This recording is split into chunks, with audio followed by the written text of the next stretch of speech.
கைத்தறி தொழிலாளிகள் நூல் விலை உயர்வு மற்றும் மின்கட்டண உயர்வால் கடுமையாக பாதிக்கப்பட்டிருப்பதாக பாஜக மாநில தலைவர் அண்ணாமலையிடம் கோரிக்கை வைத்தனர்.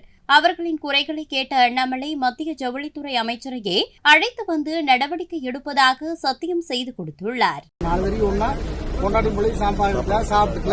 அப்படிங்கிற நிலைமை இன்னைக்கு மாறி இன்னைக்கு தறியவே நாங்க இன்னைக்கு எடைக்கு உடைச்சு போட்டிருக்கோம். நாங்க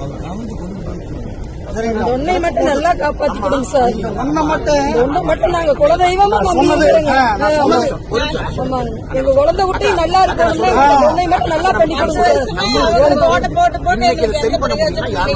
உங்களாலதான்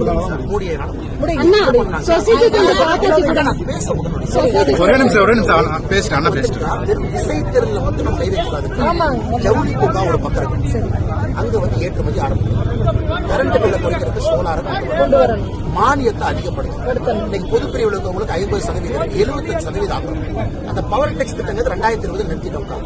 மறுபடியும் உங்களுக்காக இந்த திட்டம் மறுபடியும் ஓபன் பண்ணி கொண்டு வராங்க.